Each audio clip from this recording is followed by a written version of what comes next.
Welcome to another episode of Rethinking Retail. Today we're going to dive into the dreaded unsubscribe that a lot of email marketers face. Right? These are probably metrics that you're measuring every day or every week, and we're going to help you quantify the cost of those, and then also talk about ways to decrease that unsubscribe rate over time to help you generate more engagement and revenue from your email program.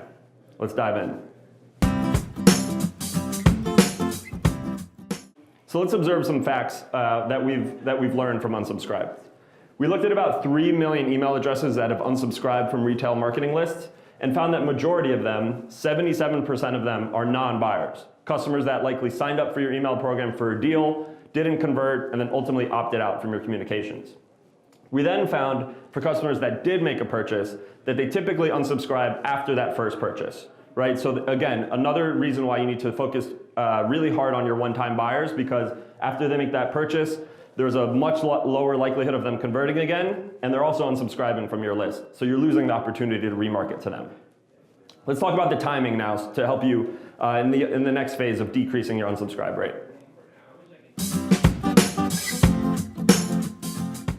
So when we look at the timing of unsubscribes, if we look at it over a year, right, we see a huge spike of unsubscribes at around holiday seasons. So these are customers that are probably buying a gift from your store or looking for a deal over the Black Friday weekend.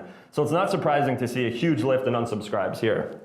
So keep that in mind as we're going into holidays now. You're going to get a huge number of customers on your list, but they're probably going to drop off. So do everything that you can to retain those customers over time. Perhaps think about decreasing the frequency of how many emails you're sending, or try to make more of them personalized to keep those messages relevant. We also wanted to look at how many days after a sign-up does an unsubscribe typically happen. So the non-buyer that we talked about before, the majority of unsubscribes are coming 47 days after they sign up for your list. So right, again, proving that they're probably looking for a deal, don't end up converting, and then are opting out from your list. And then we're seeing for all buyers, it's happening 70 days past sign-up. So there's a really small window from when you acquire a customer to when they're likely to unsubscribe. So you really need to rethink that whole welcome journey and your customer onboarding flow to keep those messages relevant and timely, to keep them on your list and ultimately help them make a conversion.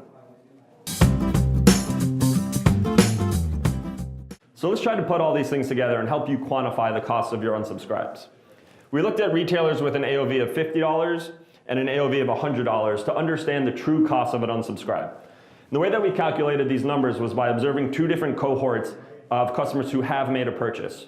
We looked at one group of customers who purchased and then unsubscribed, and then another group of customers who purchased and stayed on your list. And what we found is that the difference in spend between these different cohorts on a customer level was $18 for retailers with a $50 AOV and $36 for retailers with $100 of an average order value, right? So these are huge numbers that you're losing for every unsubscribe.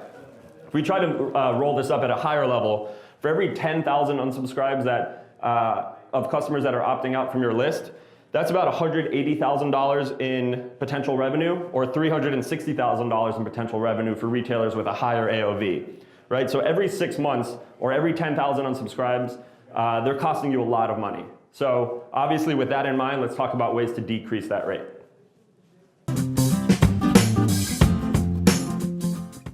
So now that we've helped you better understand the costs each and every unsubscribe is bringing to your business, let's talk about ways to help you decrease that rate and increase your revenue impact from your email campaign. So first, you want to think about the types of emails that you're acquiring and how you're doing so, right? I know a lot of retailers have an email capture pop-up box that's really there to capture each and every email, but you really want to think about the quality of customers that you're acquiring, because that's ultimately going to reflect in their engagement and likelihood to stay on your list over time.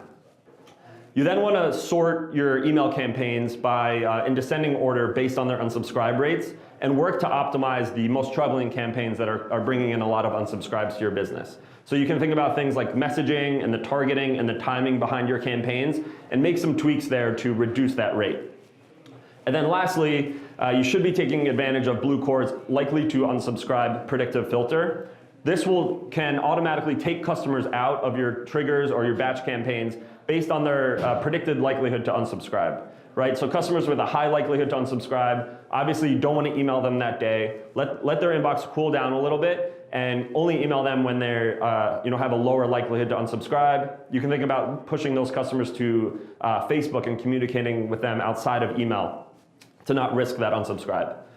And then lastly, don't freak out about don't freak out too hard about your unsubscribe rate, right? Some unsubscribes are healthy and natural, and it's just part of having a healthy email list and program overall. So I hope these tips will help you reduce your unsubscribe rate over time, and obviously stay tuned for more from Rethinking Retail.